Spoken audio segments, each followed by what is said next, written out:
जय हिंद साथियों, बहुत बहुत स्वागत है आप सभी लोगों का आपके अपने राजर्षि क्लासेस पर। तो सबसे पहला जो ये हमारा वीडियो रहने वाला है वो रहने वाला है सिलेबस के ऊपर। इसमें हम देखेंगे कंप्लीट सिलेबस में क्या क्या चीज़ें आने वाली हैं और उसके अकॉर्डिंग ही हम अपनी तैयारी करेंगे, क्योंकि बिना सिलेबस के जो है आप क्या चीज़ें पढ़ रहे हैं आपको खुद को पता होना चाहिए कि उसमें क्या क्या चीज़ें हैं, क्या क्या चीज़ें नहीं पढ़नी है। ठीक, तो चलिए स्टार्ट करते हैं। बट उसके पहले अगर आप पहली बार हमारे चैनल पर विजिट कर रहे हैं तो चैनल को जल्दी से रेड कलर का लिखा होगा सब्सक्राइब ज़रूर कर दें। बगल में बेल आइकन होगा जो घंटी की तरह बना होगा, उस पर प्रेस फॉर ऑल कर दीजिए, ताकि आगे से जो भी सीटेट की और भी जो नोटिफिकेशन है वो अगर आप तक आए तो आप तक ईजिली जो है वो पहुँच जाए। तो इसके साथ ही पहले कुछ बेसिक से हम शुरुआत करेंगे, जैसे कि सीटेट जो एग्ज़ाम है उसका फुल फॉर्म अगर आपको नहीं पता तो जान लीजिए, इसको सेंट्रल टीचर्स एलिजिबिलिटी टेस्ट कहते हैं। सीटेट को अगर आप फॉर्म भरते हैं तो उसको पास करने के बाद पूरे इंडिया में ऑल ओवर जो है ये आपके लिए एप्लीकेबल होता है। जबकि अगर हम एसटेट, जिसको स्टेट टीचर एलिजिबिलिटी टेस्ट कहते हैं, वो एक स्पेसिफिक स्टेट के लिए होता है। कंडक्टिंग बॉडी अभी भी इनकी सीबीएसई ही है। इस बार माना जा रहा था कि हो सकता है एनटीए कराए, बट अभी सीबीएसई ही है। एप्लीकेशन फॉर्म आपका ऑनलाइन ही भरा जाएगा। ठीक, और कैटेगरी सीटेट सिलेबस के अकॉर्डिंग ही यहाँ पर आपसे क्वेश्चन पूछे जाएंगे। सिलेबस के बाहर सीटेट क्वेश्चन नहीं देता है। एग्ज़ाम मोड ऑनलाइन होगा आपका, जैसा कि हुआ था 2022 में भी। तो ये सीबीटी मोड पे ही कंप्यूटर बेस्ड टेस्ट होगा। अब उसको हम कैसे टैकल करें, मैं उसके ऊपर भी जो है एक आपके साथ एक्सपीरियंस शेयर करूंगी, बट वो अभी नहीं, वो बाद में। पहले आप लोग तैयारी करिए, उसके बाद जब एग्ज़ाम जैसे जैसे पास आएगा तब हमें वैसे टिप्स और ट्रिक्स की ज़रूरत होगी कि हम कैसे जो है 5 घंटे बैठ करके एग्ज़ाम दें। एग्ज़ाम डेट जो है चूँकि जुलाई में कहा जा रहा है, तो जुलाई और अगस्त 1 महीना आप मान कर चलिए कि आपका एग्ज़ाम चलने वाला है। एग्जैक्ट डेट आपका 10 दिन पहले या 1 हफ्ते पहले ही आता है। मैक्सिमम मार्क्स 150 नंबर का ही आपका है। 150 नंबर का पेपर होगा पेपर 1 और 150 नंबर का पेपर 2। और जो कट ऑफ जाता है तो वो जनरल के लिए मान लीजिए 90 मार्क्स है।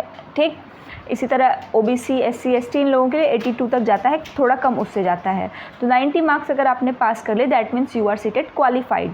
बट आप जो कोशिश करिए वो यही कोशिश करिए, आप पहली बार दे रहे हैं, दूसरी बार दे रहे हैं, किसी रीज़न से पहले नहीं हो पाया तो अच्छे से अच्छे नंबर को गेन करिए। और एक बार में करके, चूँकि सीटेट की वैलिडिटी लाइफ टाइम है, तो आप उसको एक बार करके बिल्कुल टेंशन फ्री हो जाइए। ऑफिशियल वेबसाइट ये दिया हुआ है। अब इसके साथ ही हम सेक्शन जो है हमारा उसके ऊपर आते हैं, ठीक है, कि क्या उसका सिलेबस है। चलिए, तो इसमें हम सबसे पहले पेपर 1 की बात करेंगे। पेपर 2 को हम किसी अलग वीडियो में जो है डिस्कस कर लेंगे। वैसे आप मान के चलिए जो आपके 5 पेपर हैं, उन 5 पेपर के नाम अगर आपको नहीं पता तो सबसे पहले तो आपको यही होता है चाइल्ड डेवलपमेंट एंड पेडागोजी। 2 आपके लैंग्वेज जाते हैं, एक लैंग्वेज 1 एक लैंग्वेज 2। इसके साथ इसमें आपका एक सेक्शन रहेगा मैथ्स का, एक रहेगा ईवीएस का। तो हो गए आपके 5, 1 2 3 4 और 5। ये 5 आपके रहेंगे। एक सीडीपी, फिर लैंग्वेज 1 लैंग्वेज 2 मैथमेटिक्स और ईवीएस। ये आपके जो अगर आप पहला पेपर भरते हैं तो आप प्राथमिक शिक्षक के लिए एप्लीकेबल हो जाते हैं। अगर आपने पास किया तो फिर उसके बाद आगे सुपर टेट दीजिए। ठीक, तो ये आपका इसमें जो सिलेबस है कक्षा 1 से 5 तक के बच्चों का, और इसमें जो आपसे क्वेश्चन भी पूछेगा वो ईजी ही रहता है, कोई डिफ़िकल्ट नहीं है। बस आप एक चीज़ जान लीजिए कि यहाँ पर थोड़ा सा बिहेवियरल नॉलेज, फैक्चुअल को छोड़ दीजिए, थोड़ा सा कॉन्सेप्ट के साथ जाइए बच्चे के अकॉर्डिंग। जैसे सर्कमस्टांसेस के साथ आपके आंसर को चेंज होता रहता है। तो हालांकि सीबीटी मोड में जो पेपर पूछे गए थे, जो प्रीवियस ईयर पेपर था, उसमें आप देखेंगे कुछ क्वेश्चन इजी थे, बट जब से ऑनलाइन इन्होंने किया है लैंग्वेज थोड़ा सा बदल दिया और क्वेश्चन की लेंथ को चेंज कर दिया है। क्योंकि जब आप कंप्यूटर पे पढ़ रहे हैं, नॉर्मल जैसे अभी आप देख रहे हैं पढ़ रहे हैं, तो काफ़ी बार होता है कि ऐसे नॉर्मल बुक से पढ़ने में और कंप्यूटर में पढ़ने में अंतर आता है। तो चलिए पहले सिलेबस डिस्कस करते हैं। सीडीपी जो हमारा पोर्शन है, इसमें चाइल्ड डेवलपमेंट एंड पेडागोजी। अब ये जो पेडागोजी लिखा हुआ है ना, शिक्षण शास्त्र, ये बताता है किसी भी सब्जेक्ट को हमें किस प्रकार से पढ़ा रहे हैं, किस स्ट्रैटेजी का यूज़ करें, किस टैक्टिक्स का यूज़ करके पढ़ाएं। अब यहाँ एक बात ध्यान देने योग्य है, जो आपको बहुत अच्छे से ध्यान देना है, कि जो आपके 5 पेपर हैं, उन 5 पेपर में कितने क्वेश्चंस हैं? 30 क्वेश्चंस हैं। 5 में 30 क्वेश्चंस हैं। उन 30 क्वेश्चंस में जो 15 क्वेश्चन है, हर एक में 15 आपके सीडीपी में, 15 आपके मैथमेटिक्स में, 15 आपके लैंग्वेज 1 में, 15 लैंग्वेज 2 में और 15 आपके जो है ईवीएस में। ये इतने क्वेश्चंस पूरे के पूरे आपके किसके हैं? पेडागोजी के होते हैं। किसके होते हैं भाई? पेडागोजी के। इसका मतलब है 15 हैं और 5 सब्जेक्ट हैं, 15 5 75। 75 नंबर कह लीजिए या 75 क्वेश्चन कह लीजिए आपके पेडागोजी के होते हैं। तो अगर आप बच्चे को थोड़ा सा सोच करके उसके हित के बारे में सोचेंगे, टैग वर्ड्स के ऊपर भी शॉर्ट्स में आई थिंक आपको मिल जाएगा, और मैंने ऐसे भी कराया हुआ है। इस बार भी मैं टैग वर्ड के ऊपर बता दूंगी, वो टैग वर्ड आपको बहुत हेल्प करेंगे। बट वो tag word they are just tag word, आपको जो यूज़ करना है अपने माइंड का यूज़ करते हुए कॉन्टेक्स्ट में यूज़ करेंगे, तब आप क्वेश्चन को जल्दी गलत नहीं करेंगे। और स्टार्टिंग से ही इस बात को बिल्कुल दिमाग में रखिए कि आप जो है एज अ टीचर जा रहे हैं बच्चों को पढ़ाने के लिए, तो आपसे इस चीज़ की उम्मीद की जाती है कि आप रटने से ज़्यादा कॉन्सेप्ट पर बेस करेंगे, तो क्वेश्चन भी आपसे एज इट इज़ वैसे ही पूछेगा। ठीक, तो इसको ध्यान रखिए पढ़ाई करने से पहले, इसलिए मैं शुरुआत में ये सारी चीज़ें आपको बता रही हूँ। बाकी एग्ज़ाम बिल्कुल अच्छे से टेंशन फ्री होके जाइए, दीजिए, कोई दिक्कत नहीं है, बहुत अच्छे नंबर से आप पास होंगे अगर आपने सिलेबस को अच्छे से बिल्कुल लिमिटेड चीज़ की स्टडी करके गए हैं तब। क्योंकि मैंने भी जब दिया था तो मैंने ऐसा नहीं था कि मैं बहुत ज़्यादा पढ़ के गई थी, मैं बहुत लिमिटेड चीज़ों के और ऑथेंटिक चीज़ें जो कॉन्सेप्ट को बनाती है जिससे आपका कॉन्सेप्ट क्लियर होगा, जब आप उन चीज़ों को पढ़ के जाएंगे तो आपका निश्चित ही कोई नहीं रोक सकता। और अगर भारी भरकम पूरा बल्कि पढ़ रहे हैं कि नहीं 400-500 पन्ने पढ़ रहे हैं, पूरी किताब पढ़ रहे हैं, मंगाए पढ़े हैं, कोई फ़ायदा नहीं हो, उससे कॉन्सेप्ट क्लियर नहीं होता है। ठीक है, तो सबसे पहला सीडीपी का जो हमारा है इसमें जो है आपका चाइल्ड डेवलपमेंट से है, concept of development and it's relationship with learning. अब यहाँ पे आपको लर्निंग के बारे में सारी चीज़ों को जानना है। ठीक, डेवलपमेंट का कॉन्सेप्ट, अब यहाँ पे जो डेवलपमेंट है ना कि यहाँ पे आ जाएगा ग्रोथ और डेवलपमेंट, जिससे क्वेश्चन बार बार पूछा जाता है कि भाई विकास का क्या तात्पर्य है और उसका जो है अधिगम से क्या संबंध है। क्लियर, तो इसको जो हिंदी में है, जो हमारे लर्नर्स हिंदी में है, तो मैं इंग्लिश में लिखा हुआ है, मैं हिंदी में इसको एक्सप्लेन कर दे रही हूँ, कोई दिक्कत की बात नहीं है।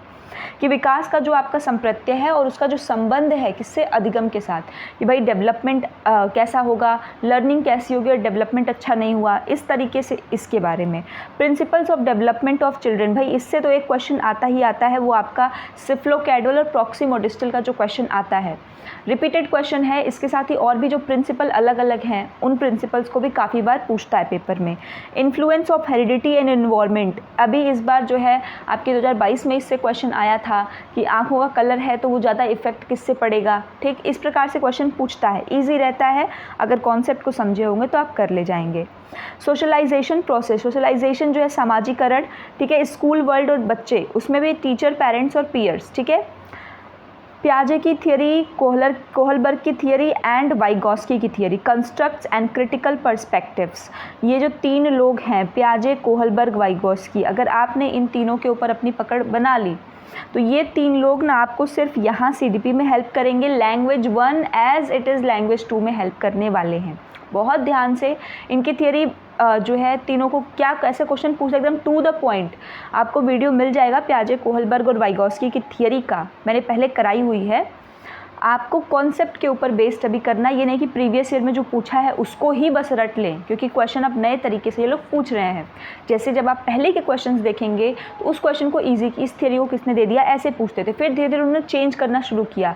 आज के टाइम में वो लोग वर्ड्स के साथ खेलते हैं, तो बहुत ज़रूरी है कि किस लिए ज़रूरी है, बच्चों के हित में कैसे यूज़ कर सकते हैं, ये सारी चीज़ों को आपको समझना। जो मल्टी डायमेंशन एक्सपेक्ट है उस थियरी का आप अप्लाई कैसे करेंगे उसको समझना। तो ये थियरी के ऊपर बिल्कुल अच्छा कमांड रखिए, नहीं एक जगह से समझ में आ रहा है दूसरी जगह देखिए, बट इसके ऊपर कमांड बहुत ज़रूरी है। Concept of child centred and progressive education, ये तो पूरी की पूरी आपकी सीडीपी ही बेस्ड है चाइल्ड सेंटर्ड के ऊपर, उसकी एजुकेशन क्या है, प्रोग्रेसिव एजुकेशन क्या है, आप पूरी चीज़ों को पढ़ेंगे, किसने कॉन्सेप्ट दिया, जॉन डीवी, ये सारी चीज़ों को। ठीक, critical perspective of the construct of intelligence, अब यहाँ से बुद्धि आता है, बुद्धि के ऊपर भी बहुत रिपीटेड क्वेश्चन है और इजी क्वेश्चन है। यहाँ फैक्चुअल भी आपको मिलेगा, जैसे पहला बुद्धि परीक्षण कब हुआ।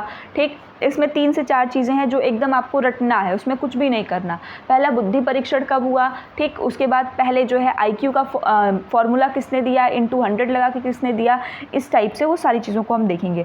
मल्टी डायमेंशनल इंटेलिजेंस, अब इसी इंटेलिजेंस के अंदर आपको सिद्धांत भी पढ़ना है, जो आपका जैसे कि आपने गिलफोर्ड का पढ़ा। ठीक, गिलफोर्ड का उतना आपका नहीं है, आप गार्डनर का पढ़ेंगे, जो बहुबुद्धि सिद्धांत है गार्डनर का, उससे बहुत क्वेश्चन आता है एज पर NCERT, जो अलग अलग स्पेशल लॉजिकल रीजनिंग, ये सारी चीज़ें इसमें हैं। लैंग्वेज एंड थॉट, भाई ये खेल तो आपका चलता रहता है कि पहले लैंग्वेज आई कि थॉट आई, और ये जो लैंग्वेज है और थॉट है इसमें आप अलग अलग जो अभी ऊपर आपने पढ़े हैं ना, आपने पियाजे को देखा, आपने वाइगोस्की को देखा, तो इन्हीं लोगों के बीच में आप देखेंगे कि पियाजे ने क्या माना, वाइगोस्की ने क्या माना, और इसके आधार पे एजर्शन और रीज़न वाले ऐसे क्वेश्चन देता है कि बच्चे घूम जाते हैं। तो उसको कॉन्सेप्ट को समझेंगे। Gender as a social construct, अब बात आती है भाई जेंडर का, कि जेंडर क्या होता है, जेंडर और सेक्स में डिफरेंस क्या होता है, जेंडर रोल्स क्या होते हैं, ठीक, जेंडर बायसनेस क्या होती है, एंड एजुकेशनल प्रैक्टिस कैसे आप सुधार कर सकते हैं। इन द पेडागोजी सेक्शन ये आपसे पूछता है कि ये क्या है, आप उसको कैसे सही कर सकते हैं, ठीक, इस तरीके से, या एग्जाम्पल दे देगा कि ये किसका एग्जाम्पल है, जेंडर बायसेस स्टीरियोटाइप है तो आपको बताना होगा, ठीक। Individual differences among learners, understanding differences based on diversity, language, caste, gender, community, religion। अब यहाँ पे इंडिविजुअल डिफरेंसेस की बात कर रहा है और वो अलग अलग बेसिस पे क्या क्या चीज़ें होती हैं, जेंडर, कास्ट, रिलीजन किस प्रकार से एक अलग बनाती हैं, ठीक। तो ये जो सिलेबस है उसका डिस्कशन जो है वो बहुत ही इम्पॉर्टेंट है। जिन बच्चों को या जिन लर्नर्स को ऐसा लगता है कि भाई सिलेबस पढ़ के क्या होगा, हम तो डायरेक्ट टॉपिक ही पढ़ लेंगे, तो ऐसी गलती मत करा करिए आप लोग, क्योंकि किसी भी चीज़ के बारे में जिसके बारे में आप इतना अध्ययन करने जा रहे हैं आपको पता तो होना चाहिए कि वो कहाँ तक है, उसमें क्या क्या चीज़ें हमें पढ़नी है। अब जब आप इस सिलेबस को देखने के बाद एक आपके दिमाग में ना मैप बन गया है कि आपको ये चीज़ें पढ़नी है, इतनी मात्रा में पढ़नी है और क्या क्या इंपॉर्टेंट चीज़ें हैं। अब जब आप पेपर लगाएंगे प्रीवियस ईयर का तो आपको और अच्छी समझ होगी। तो ये किसी भी अप्रोच एक तरीके का होता है कि पहले जो भी आप कुछ भी पढ़ने जाएं, चाहे आप ग्रेजुएशन पढ़ रहे हैं, पीजी कर रहे हैं, कोई भी चीज़, तो सबसे पहले क्या पढ़ना है वो बहुत ज़रूरी है। सिलेबस को पहले गो थ्रू किया करिए आप लोग। अब देखिए distinction between assessment for learning and assessment of learning. भाई आकलन को हम कैसे भूल सकते हैं, ठीक है, अधिगम के लिए आकलन, अधिगम का आकलन, तो कौन सा बेटर है, तो हमने याद किया है असेसमेंट फॉर लर्निंग बहुत बेटर है। स्कूल बेस्ड असेसमेंट क्या है भाई, और CCE उसका पर्सपेक्टिव और प्रैक्टिस, तो CCE भी आपको पढ़ना है, आपको पता है CCE सिलेबस में है, आपके असेसमेंट है सिलेबस में, तो इसी के साथ हम असेसमेंट और CCE सभी चीज़ों को देखेंगे। Formulating appropriate question for assessing readiness level of learners, for enhancing learning and critical thinking in classroom, for assessing learner achievement। अब यहाँ पे वही है कि आप बच्चों की तत्परता को बढ़ाने के लिए, उनकी सहभागिता को बढ़ाने के लिए क्लास में क्या क्या चीज़ें करते हैं। तो देखिए अगर देखेंगे आप तो ऐसे आपको सिर्फ और सिर्फ 3 ही यूनिट हैं जो आपको पूछी जाती हैं। ये जो पहला यूनिट है ये आपका है चाइल्ड डेवलपमेंट, जिसके अंतर्गत इतने सारे सब हेडिंग्स आते हैं जो मेन है। अब सेकंड है एक इंक्लूसिव एजुकेशन का, ऊपर वाला जो है उससे 15 क्वेश्चन आता है, मतलब ये जो अभी हमने जितनी चीज़ों पे डिस्कशन किया है पेपर में इससे 15 क्वेश्चंस आते हैं। अब जो इंक्लूसिव एजुकेशन है इससे 5 क्वेश्चन आपके पूछे जाते हैं, ठीक, और हर पेपर में पेडागोजी का 15 क्वेश्चन फिक्स्ड ही है, ठीक है। इंक्लूसिव एजुकेशन में देखिए क्या है कि जो लर्नर्स आते हैं डाइवर्स ग्रुप से, इंक्लूडिंग डिसएडवांटेजेस एंड डिप्राइव्ड। तो देखिए इंक्लूसिव एजुकेशन क्या होती है, उसके साथ कौन कौन से बच्चे हैं जो कि वंचित रह जाते हैं या जो डिप्राइव्ड हो जाते हैं, बैकग्राउंड जिनका डाइवर्सिफाइड होता है, क्या प्रॉब्लम फेस होती है, हम कैसे सही कर सकते हैं। Need of children with learning disabilities, एक क्वेश्चन आता ही आता है लर्निंग डिसेबिलिटी से, डिसलेक्सिया है, डिसग्राफिया है, डिस्मॉर्फिया है, ठीक है, एक्सप्रेक्सिया है, क्या प्रॉब्लम है बच्चे को, क्वेश्चन में एज इट इज़ पूछता है। डिसलेक्सिया तो इतना कॉमन है कि हर बार आपने पेपर दिया है अगर तो आपको पता होगा, पेपर में एज इट इज़ आ जाता है कि डिसलेक्सिया किससे है, तो पठन विकार संबंधी जो आपका प्रॉब्लम है, डिफ़िकल्टी है। Addressing the talented creative and specially abled learners, तो यहाँ पे भी हमने पढ़ा है कि क्रिएटिविटी का जो है आपका मॉडल, क्रिएटिविटी कैसे होगी, ठीक, उसके साथ टैलेंटेड बच्चे और स्पेशली एबल्ड बच्चे, हम इनके लिए क्या अच्छा कर सकते हैं क्लासरूम में प्रमोट करने के लिए, इस टाइप से क्वेश्चन यहाँ पर पूछे जाते हैं। Next is your part C जो आपके CDP का है, वो आपका है learning and pedagogy. How children think and learn, how and why children fail to achieve success in school performance. अब बच्चे कैसे सोचते हैं और कैसे सीखते हैं। अब ऐसे क्वेश्चन को जब वो लोग फॉर्म करते हैं तो आपको दे देंगे कि जैसे कि प्राइमरी कक्षा के विद्यार्थियों के लिए सबसे अच्छी पढ़ने का क्या तरीका है, किसी कॉन्सेप्ट को समझने का क्या तरीका है, कि उन्हें रट रट के पढ़वाया जाए, उन्हें खुद से सोचने का मौका दिया जाए, बच्चों के साथ डिस्कशन किया जाए, ठीक, या उनको टूर पर लेकर जाया जाए। अब वो वहाँ पर एट प्रेजेंट आपको जिस हिसाब का ऑप्शन देगा उसके अकॉर्डिंग आपको चलना होगा, ठीक है। तो देखिए, जो सबसे इम्पॉर्टेंट बात यहाँ पर ये है कि जब हम बच्चे को, जिसमें बच्चा सबसे एक्टिव है, लेकिन जब आप छोटे बच्चे की बात करेंगे तो उनके साथ डिस्कशन भी अगर आप करेंगे तो वो बेटर है, क्योंकि रट रट के याद करवाना ये तो बिल्कुल ही गलत बात है।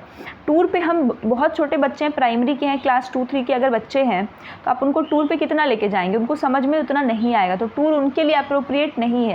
यही अगर हम बात करते 6 to 8 के बच्चों के लिए तो उनके लिए टूर अच्छा था, ठीक। तो इस तरीके से आप ऑप्शन को एलिमिनेट करके भी देखेंगे।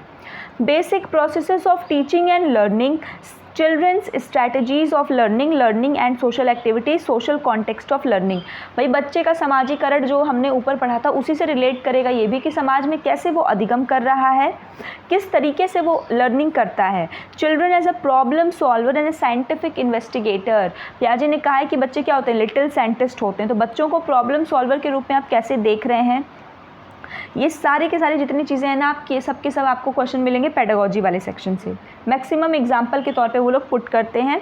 अब बिल्कुल भी डरने की ज़रूरत नहीं है कि नहीं पेडागोजी है क्या, क्योंकि पेडागोजी माने कुछ भी नहीं, बस उस बच्चे की जगह आप खुद को रख के सोचिएगा कि भाई हम छोटे थे तो हमारे लिए क्या चीज़ बेटर होगी कि हम सबसे अच्छे से सीख लें। निश्चित आप 15 में से 15 क्वेश्चन सही करेंगे, नहीं 15 तो कम से कम आप 12-13 स्टार्टिंग में बहुत बिना मतलब दिमाग लगाए, बहुत बिना रटे हुए आप सही कर लेंगे।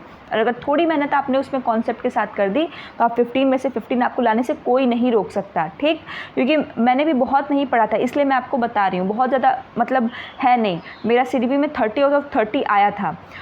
तो ये जो चीज़ें हैं वो कैसे आपको भी अगर लाना है तो उसके लिए इम्पॉर्टेंट है कि बहुत ऑथेंटिक रहिए, टू द पॉइंट रहिए, सिलेबस के अकॉर्डिंग रहिए, ठीक है।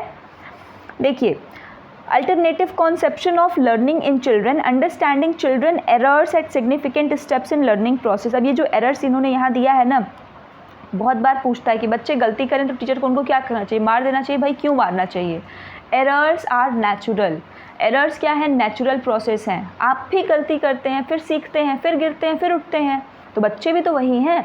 तो हम बच्चों की गलती के लिए हमको कभी उनको डांटना नहीं है, उसको सही करना है, रेक्टिफाई करना है, ठीक। कॉग्निशन और इमोशन का क्या खेल है भाई, ये जानेंगे, कैसे दोनों संबंधित होते हैं। मोटिवेशन और लर्निंग का क्या संबंध है, इसको समझेंगे।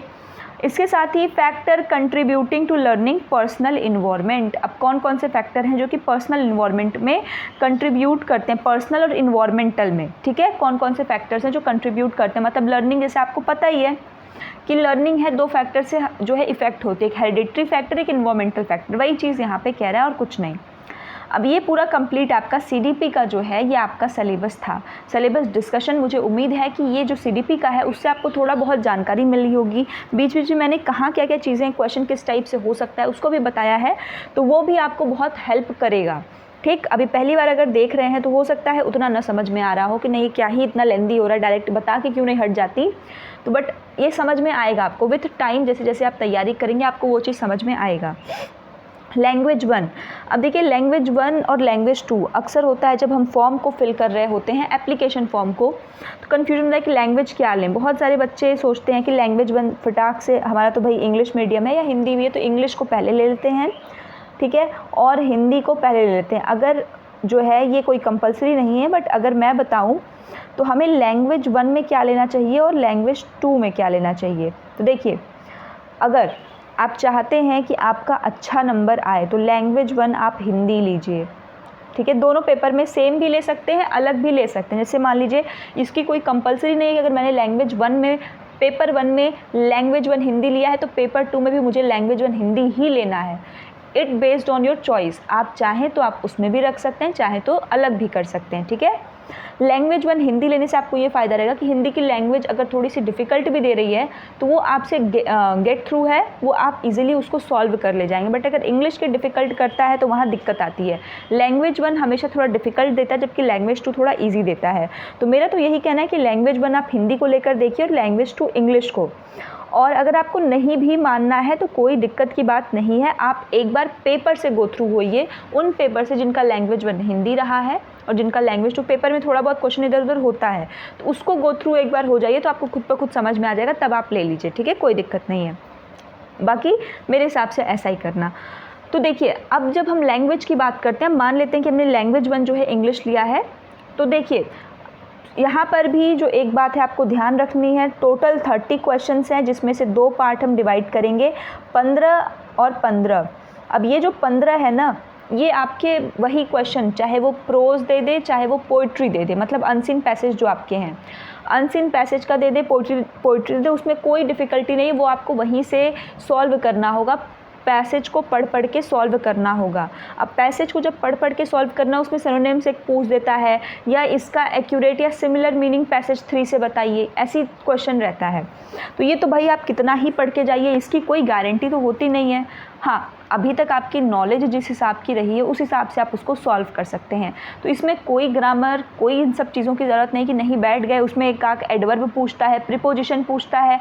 तो देखिए, जो आप काम कर सकते हैं वो यही कर सकते हैं इंग्लिश में, कि आप बेसिक जो छोटे बच्चे की किताब है, बस आप इतना समझिए कि भाई एडवर्ब होता क्या है, प्रीपोजिशन होता क्या है, नाउन प्रोनाउन भी नहीं पता तो नाउन प्रोनाउन होता क्या है, इतना बस जान लीजिए। ठीक, उसके साथ ही जैसे हिंदी में अगर है तो हिंदी में भी अभी हम बात करेंगे, बस इसको बेसिक जानकारी रखिए कि preposition o, on, the, is, am, sorry on, the, beyond, in, out, ये प्रीपोजिशन है। तो प्रीपोजिशन को कैसे कहाँ यूज़ करते हैं, ठीक है। एडवर्ब हो गया तो कौन कौन सा एडवर्ब है, ये क्वेश्चन स्टेटमेंट दे देगा। तो बस इतना बेसिक आपको जानना है, उसके लिए बहुत, क्योंकि ये कुछ ही नंबर के हैं। अब यहाँ अगर आप अपने टाइम को वेस्ट करेंगे ना, कि आप बैठ गए ग्रामर की पूरी किताब लेकर के और पढ़ने लगे, तो ये वेस्टेज ऑफ टाइम होगा और आप फिर दिशा भटक जाएंगे। ठीक, तो ऐसी गलती बिल्कुल भी मत करिएगा। और एक जो 15 नंबर है, ये आपका है पेडागॉजी का सेक्शन। अब पेडागॉजी में हमें क्या क्या चीज़ें पढ़नी है वो अभी हम देखेंगे। अब यहाँ जो आपने सीडीपी में पेडागॉजी पढ़ी हुई है ना, पियाजे की उसकी थियरी, और वो भी आपको हेल्प करेगी कुछ हद तक, क्योंकि चीज़ें जब आप पूरा सिलेबस एक बार गो थ्रू होंगे तो आपको समझ में आएगी बहुत सारी ऐसी चीज़ें जो कॉमन है, जो आपको हर जगह नंबर दिलाने का काम करेंगी। तो 15 नंबर अनसीन पैसेज है, उसके लिए बिल्कुल भी टेंशन मत लीजिए अभी।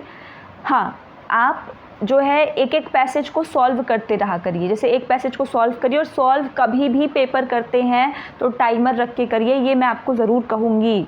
हमेशा टाइमिंग के साथ करिए। मैंने जब भी पेपर को सॉल्व किया है, पूरा पेपर तो मैं सॉल्व नहीं कर पाती थी, क्योंकि टाइम जो है, अगर 150 क्वेश्चन है तो आप कितना भी मिनिमम से मिनिमम आप टाइम लेंगे तो भाई 120 मिनट तो लेंगे ही। इतना भी, कितना आप स्लो भी करेंगे 1 घंटा तो आपका लगने ही वाला है, उससे नीचे तो लगेगा नहीं। तो उसमें क्या है कि मैं जब भी क्वेश्चन को करती थी, आप इस चीज़ को कर सकते हैं, ये इजी भी है। जैसे कि आपने टाइम में डिवाइड कर लिया, सुबह, दोपहर, शाम, या जब भी आप कंफर्टेबल हैं, आप एक बार में 2 अगर सेट्स भी कर पा रहे हैं तो बहुत है। जैसे आपने सीडीपी के 60 क्वेश्चन या 30 क्वेश्चन आपको लगाना है, तो आपने अपने बुक में जो है उसको टिक कर लिया, बुक में टिक कर लिया, और बुक में टिक करने के साथ ही टाइमर लगा करके उस 30 क्वेश्चन को आपने कितने टाइम में किया है, क्योंकि टाइमिंग की जो प्रॉब्लम है वो बहुत सारे लर्नर्स में होती है, और जब आप स्टार्टिंग से इन चीज़ों पर ध्यान देंगे तभी वो चीज़ सही होगी। जैसे आप लगाने जा रहे हैं, पेपर सॉल्व करने जा रहे हैं, आप टाइमर लगा के सेट कर लीजिए। जो भी चीज़ें आपको आ रही हैं, जो क्वेश्चंस उसमें सही करते हैं, इसका मतलब वो आपके दिमाग में है।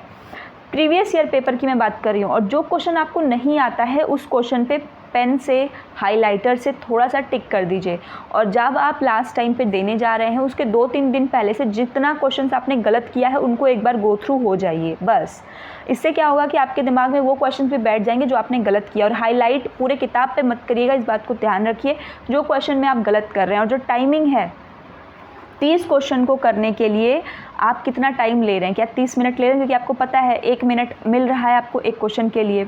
तो मैथमेटिक्स जो है वो आपका थोड़ा टाइम लेता है, तो यहाँ कम करिए। जब आप रेगुलर प्रैक्टिस करेंगे तो ये जो 30 मिनट क्वेश्चन है ना, तो इसको आपको करना है 15 मिनट्स में। ठीक, जब आप 15 मिनट में इसको करेंगे तब ये आपका सही है। मैं भी जब स्टार्टिंग में करती थी तो कभी कभी अगर बहुत लैंग्वेज डिफ़िकल्ट होती थी तो 13, 14 ऐसे जाता था, बट लास्ट टाइम में जो है कभी कभी जो है मेरा वो 10 पे और कभी कभी 11 तक पे वो जाता है। तो उसका बेनिफिट आपको मिलेगा जब आप अपने माइंड को ना मेंटली जो है प्रिपेयर करेंगे। ये चीज़ें आपको यही नहीं, आगे के एग्ज़ाम्स में भी काम आती हैं। देखिए, गलती क्या होती है कि हम लोग ऐसी चीज़ों पे डिस्कशन नहीं करते हैं, और ये चीज़ों पे जो बच्चे गलती करते हैं वो शुरुआत से ही उनको सही करना है। तो इस चीज़ को यूज़ करिए, क्योंकि ये चीज़ ऐसे कि मैंने किया तो उस चीज़ का मुझे फ़ायदा दिखा। जब मैं वहाँ पेपर देने गई थी कि आप बिलीव नहीं करिए 3 घंटे का जो पेपर था मेरा 2 घंटे में पेपर मेरा कंप्लीट हो चुका था।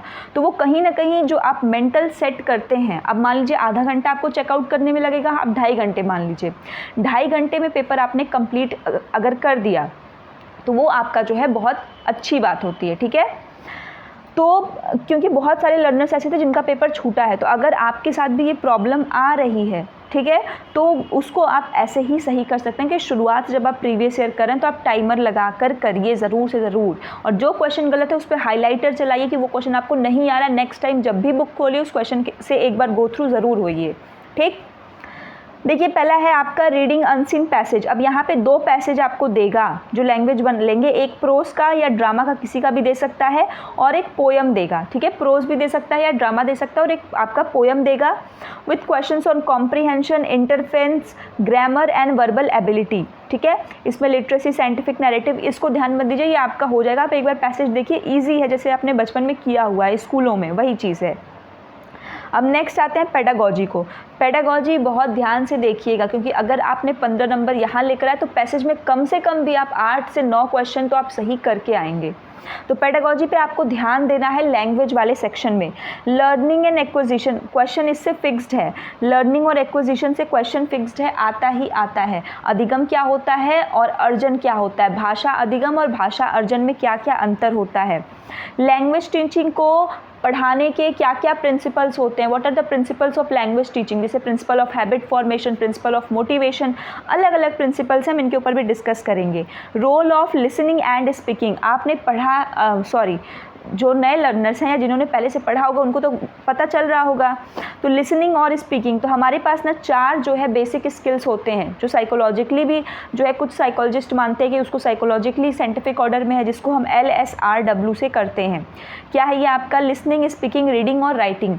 तो यहाँ पे सबसे पहले आपको लिसनिंग और स्पीकिंग का जो है इसका फंक्शन देखना, और बच्चे उसको कैसे यूज़ करें ये चीज़। Critical perspective on the role of grammar in learning a language for communicating ideas verbally और इन रिटन फॉर्म। अब यहाँ पे आपको देखिए वर्बली हो गया और साथ में आपका रिटन फॉर्म, दैट मीन्स जो सेकंड आपका बचा था दोनों, राइटिंग वाला वो भी हो गया और स्पीकिंग हो गया। ठीक, रीडिंग वाला जो रीडिंग करेगा और जो राइटिंग करेगा। Challenges of teaching language in a diverse classroom, language difficulty, errors and learning disorders. अब यहाँ पे आपको दे देगा कि भाई अगर क्लास में 2-4 बच्चे बोल रहे हैं तो उसका क्या मतलब है, कोई पंजाबी बोल रहा है और कोई हिंदी बोल रहा है, तो क्या वो हमारे लिए बात है? तो हम उस बच्चे को क्या करेंगे, जो पंजाबी बोल रहा है क्या उसको दूसरे क्लास में शिफ्ट कर देंगे या उसी क्लास में रहने देंगे, या बच्चे के साथ जो है अच्छा सेटअप करेंगे कि ताकि सभी बच्चों को फ़ायदा हो? इस प्रकार से ऑप्शन देगा, और वहाँ पे आपको फिर फाइंड आउट करना हो कि आप बच्चे को क्लास के बाहर नहीं करेंगे, क्योंकि जो डाइवर्सिफाइड होता है, जैसे इंडिया है वो क्या है, अनेकता में एकता है, तो वैसे ही क्लासरूम में भी जब अधिक बच्चे अधिक लैंग्वेजेस को बोलने वाले होंगे तो उसका फ़ायदा पूरी क्लास को मिलेगा, तो वो एक एसेट के तौर पे है। इसके साथ ही लैंग्वेज स्किल्स जिसकी अभी हमने बात की, listening, speaking, reading and writing. Evaluating language comprehension and proficiency, अब उसको कैसे हम इवेलुएट करते हैं, वो सारी चीज़ें हैं जो चारों हैं। टीचिंग लर्निंग मटेरियल क्या क्या है भाई? Text book, multimedia, multilingual resource in the classroom. Text book से एक बहुत इंपॉर्टेंट क्वेश्चन है, यहीं से आप नोट कर लीजिए कि textbook are the only source of teaching. तो textbook are the only source, क्या सिर्फ आप टेक्स्ट बुक से पढ़ते हैं? आप खुद से सोचिए, क्या आप सिर्फ टेक्स्ट बुक से पढ़ते हैं? ओनली लगा होता है फिर भी लर्नर्स गलत करके आ जाते हैं, तो ऐसी बात नहीं है। हम सिर्फ टेक्स्ट बुक से कैसे पढ़ते हैं? अभी आप बुक से भी पढ़ते हैं, फ़ोन से भी पढ़ रहे हैं, बाहर सोसाइटी से भी तो सारी चीज़ें सीखते हैं, तो इसका मतलब है कि आंसर आपका गलत होता है। ठीक है, रेमेडियल टीचिंग क्या होती है तो हम समझेंगे, डायग्नोस्टिक टीचिंग क्या है और रेमेडियल टीचिंग क्या है, दोनों को समझेंगे। लैंग्वेज 2 भी जो आप लेंगे वहाँ पे भी देखिए वही चीज़ें रहती हैं, बस फ़र्क इतना है कि जब आपने लैंग्वेज 1 लिया है, जैसे आपने हिंदी को लैंग्वेज 1 लिया है ना, तो सेम हिंदी में भी ऐसा नहीं कि चेंज हो जाएगा, यही सारी चीज़ें रहेगी, अधिगम और अर्जन यही सारी, बस यहाँ पे चेंज ये होता है कि यहाँ 2 पैसेज में एक प्रोज का या ड्रामा का देगा और दूसरा पोयम का देगा। बट जो लैंग्वेज 2 आप लेंगे ना, तो यहाँ दोनों के दोनों आपको प्रोज का ही देगा। ठीक है, दोनों किसका देगा? प्रोज का देगा। तो देखिए लैंग्वेज 1 इसीलिए हमने हिंदी लिया, क्योंकि हिंदी में एक पोइट्री दे देगा और एक आपको वैसा दे देगा, तो आप उसको इजीली कर ले जाएंगे, थोड़ा डिफिकल्ट होता है। जबकि यहाँ प्रोज देगा, प्रोज में क्या पूछेगा आपसे? कोई कहानी पूछ देगा, कि ये ऐसे ऐसे है, तो बस आपको कहानी ढूंढ के लगाना होगा, तो आप उसको ईजिली कर लेंगे। बाकी पेडागोजी का सेक्शन बिल्कुल एज इट इज़ सेम रहता है, उसमें कोई डिफ़िकल्टी नहीं होती है, ठीक है। अब आते हैं मैथमेटिक्स पे। तो लैंग्वेज 1 लैंग्वेज 2 में अंतर नहीं है, हिंदी में भी जो बच्चे हैं हिंदी में भी वही रहता है एज इट इज़ जो इंग्लिश का है, ठीक। मैथमेटिक्स में देखिए, ये आपका जो है मुझे लग रहा है आधे घंटे से ऊपर की क्लास जा रही है सिलेबस के ऊपर जो हम डिस्कशन कर रहे हैं, बट ये बहुत इंपॉर्टेंट है आप सभी लोगों के लिए, जितने लोग भी पहली बार दे रहे हैं या जितने लोग भी प्रीवियस में दिए हुए हैं, तो वो एक बार पता करें कि कहाँ पे उन्होंने गलती की है, किस जगह पे, ठीक। क्या उन्होंने बहुत ज़्यादा सोर्सेज से पढ़ने की कोशिश की, या टाइम की कमी हो गई, क्वेश्चन छूट गए, क्या प्रॉब्लम है, उस प्रॉब्लम पे वर्क पे आप जो है उस पे जो है काम करिए, तभी आपका पेपर होगा। क्योंकि हर बच्चे हर अलग अलग तरीके से सीखता है, किसी को भाई एक बार में ही समझ में आता है, किसी को 2 बार में भी नहीं आ पाता है, तो उसको आपको समझना है कि आपको कैसे बेटर वे में समझ में आएगा। और सबसे बड़ी चीज़ कि इधर उधर भटकने की बिल्कुल ज़रूरत नहीं है, टू द पॉइंट रह के करिए। ईजी है एग्ज़ाम, ये कोई बहुत बड़ा एग्ज़ाम नहीं है कि नहीं सीटेड जैसे था, कोई बड़ी बात नहीं है। आप बिल्कुल अगर फोकस्ड होके पढ़ते हैं ना, रोज़ अगर आपने आधा घंटा 1 घंटा भी दे दिया, तो जुलाई में पेपर है, निश्चित आप 130 प्लस लेकर आएंगे, 140 प्लस लेकर आएंगे अगर आपने इतना भी पढ़ दिया, सिर्फ 1 घंटे भी। मैथमेटिक्स, जिनको भी भाई मैथ से डर लगता है उनको डरने की बिल्कुल ज़रूरत नहीं है, क्योंकि बहुत इजी मैथ पूछता है। मैथ में भी 15 क्वेश्चन आपके कंटेंट के रहेंगे और 15 क्वेश्चन आपके पेडागोजी के रहेंगे। पेडागोजी के क्वेश्चन बहुत इजी रहते हैं, उसमें भी हम पढ़ेंगे। और जो कंटेंट के भी क्वेश्चन हैं, कई लोग उस क्वेश्चन को देखते तक नहीं, उनको लगता है कि मैथ कितना डिफिकल्ट है, हमारा तो कब से छूटा हुआ है, 12th का या 10th का पढ़ा हुआ है, अब तो हम पढ़ेंगे ही नहीं। वो गलती करते हैं, वो अपने फ्री के नंबर छोड़ देते हैं और दूसरे को दे देते हैं कि ले भाई जा। ऐसा बिल्कुल भी नहीं करना। ज्योमेट्री बिल्कुल बेसिक पूछता है, शेप्स के बारे में, special understanding, solid around us जो हमारा है, नंबर्स के बारे में, एडिशन, सब्ट्रैक्शन, मल्टीप्लिकेशन, ये सारी चीज़ें बहुत इजी है। Division, measurement, weight, time, volume, data handling, pattern, money, बहुत इजी है। मैथ्स के क्वेश्चन जो है हम कह रहे हैं अगर 15 में से आपने 12 भी सही कर दिए तो बहुत अच्छी बात है। और इसके लिए ऐसा नहीं है कि आपको बहुत ज़्यादा मैथ आने की ज़रूरत है, बेसिक मैथ आने की ज़रूरत है। अगर नहीं आता है तो भी वीडियो देखकर सीखिए, क्योंकि ये बहुत ज़रूरी है। आप टीचर बनने जा रहे हैं तो आपको एक सिंगल एंटिटी के साथ नहीं जाना है कि you are just a specific teacher of social science या फिर आप सिर्फ साइंस जानते हैं, इसके साथ कभी नहीं जाना। एक टीचर हमेशा पूरे गुणों से होता है, उसके पास सारे सब्जेक्ट की थोड़ी थोड़ी जानकारी ही हो लेकिन हो, ये बहुत ज़रूरी बात है। तो जो लोग भी भागते हैं ना, वो भागिए मत इससे, ये आपको नंबर यही नहीं आगे भी बहुत जगह दिलाएगा, ठीक। पेडागोजिकल इशू में देखिए यहाँ पे कुछ इंपॉर्टेंट टॉपिक्स हैं जिनको हमको मैथ्स के अंतर्गत पढ़ना है मैथमेटिक्स के, और ये इंपॉर्टेंट भी हैं जो आपको 15 नंबर दिलाएंगे अगर आपने एक बार पढ़ लिया। फैक्चुअल है, एज इट इज़ पूछता है, कोई दिक्कत नहीं है। Nature of mathematics, logical thinking, understanding children's thinking and reasoning patterns and strategies of making meaning and learning. तो लॉजिकल थिंकिंग, इसमें कई सारे आपको थियरी भी देखने को मिलेंगी। Place of mathematics in curriculum, तो भाई क्या जगह है मैथमेटिक्स का करिकुलम में। Language of mathematics, community mathematics और फॉर्मल और इनफॉर्मल मेथड, यहाँ आप इंडक्टिव डिडक्टिव मेथड को भी देखेंगे। Problem of teaching, error analysis and related expect of learning and teaching and diagnostic and remedial teaching. Basically इसमें हम कुछ थियरीज़ को भी पढ़ेंगे, जैसे कि वैन हीले की थियरी को पढ़ेंगे, ठीक। उसके बाद ही ब्रॉडर एम्स क्या होते हैं, नैरोअर एम्स क्या होते हैं, साइजेस और जो अल्फ़ाबेट्स हैं उनमें सिमेट्री किस हिसाब से होती है, जैसा पेपर में क्वेश्चन पूछा जाता है। ईजी है, डिफ़िकल्ट नहीं है, मैं फिर से कह रही हूँ, बस यू हैव टू फोकस्ड। और कंटिन्यूटी मत ब्रेक करिएगा अपना, बस इतना ध्यान रखिए। आप साइड में कोई दूसरा चीज़ पढ़ाई कर रहे हैं, आप करिए, कोई दिक्कत नहीं है, बट कंटिन्यूटी को ब्रेक, ठीक है। तो बस कंटिन्यूटी को मेंटेन रखिए। आप रोज़ अगर आधा घंटा भी दे पा रहे हैं, 1 घंटा भी दे पा रहे हैं, तो उसको ही दीजिए, अच्छी बात है, बट कंसंट्रेट होकर के, ठीक। अब देखिए, अब इन्वायरमेंटल स्टडीज़, इन्वायरमेंटल से इस बार जो क्वेश्चन आया था आपके सीबीटी मोड में, वो थोड़ा सा ऐसा था कि बच्चों का थोड़ा सा नंबर इधर उधर हुआ। उसके पीछे रीज़न ये है कि इन्होंने जैसे पहले जो है एकदम as it is question paper से जो सिलेबस है उससे देते थे, वो भी सिलेबस के बाहर नहीं है, लेकिन आपको पता होगा कि जो ईवीएस है 1 to 5 का जो ईवीएस जो यहाँ पूछा जाता है, ईवीएस जो आगे चल के आपका सोशल साइंस में चला जाता है, कुछ साइंस में पोर्शन हम पढ़ते हैं, वो बहुत ब्रॉड होता है। अब जैसे इसमें इन्होंने लिखा है कि सबसे पहला तो कंटेंट में देखिए आपका क्या है, family and friends, relationships, work and play, animal, plants, ये सारी चीज़ें इनके जो इसमें आती हैं। इसमें भी 15 क्वेश्चन पेडागोजी का आएगा और 15 क्वेश्चन आपके कंटेंट का आएगा। पेडागोजी आप आराम से कर लेंगे, कोई दिक्कत नहीं है। कंटेंट में देखिए, सबसे पहले तो ये थीम है आपके food, water, shelter, travel, things we make and do, ये 6 थीम्स हैं। इनको तो एकदम एज इट इज़ ऐसे याद कर जाइए अभी। फूड, वाटर, शेल्टर, ठीक, food, water, shelter, food, water, shelter, travel, things we make and do, ठीक। इसके साथ एक आपका जो पहला होगा कौन होगा, फैमिली एंड फ्रेंड्स, ठीक है। पेडागोजिकल देखिए, अब ये आपका कंटेंट वाला था। अब पेडागोजिकल में देखिए, content and scope of EVS, significance of EVS, integrated EVS क्या है भाई, कैसे पढ़ा, कब से पढ़ा, ये सारी चीज़ें। इन्वायरमेंटल स्टडीज़ और एजुकेशन क्या है, लर्निंग प्रिंसिपल्स क्या क्या है, scope and relation to social science and science, approaches of presenting concepts, activities and experimentation और प्रैक्टिकल वर्क, डिस्कशन, सीसी देखिए आपके सीडी उसमें भी था, सीडीपी में, टीचिंग मटेरियल एड्स उसमें भी था, प्रॉब्लम्स, ठीक। तो ये आपका जो है पेडागोजी का है। तो ये आपका जो है कंप्लीट मैंने यहाँ पे आपको सिलेबस डिस्कस करवा दिया है। तो 35 मिनट आपका हो चुका है, बट ये 35 मिनट आपको आगे जो है बहुत काम आने वाले हैं निश्चित। तो सबसे पहली चीज़ कि आपको कंटिन्यूटी ब्रेक नहीं करनी है, इस बात को ध्यान रखिएगा। निरंतरता बना करके पढ़ाई करिए अगर आप सच में चाहते हैं कि आपको क्या हो, नौकरी मिले और आप अच्छे नंबर से पास करें सीटेट। आगे यूपी टेट भी आने वाला है, तो कंटिन्यूटी को बिल्कुल ब्रेक मत करिए। रोज़ 1 घंटा दे रहे 1 घंटा ही दीजिए। सेकेंड चीज़ कि ऑथेंटिक सोर्सेज से पढ़ने की कोशिश करिए। ऑथेंटिक इसलिए कह रही हूँ क्योंकि इधर उधर बिल्कुल पढ़ने की ज़रूरत नहीं है। कम पढ़ के भी आप अगर कॉन्सेप्ट रखते हैं तो आप अच्छे नंबर लेकर आ सकते हैं, ठीक।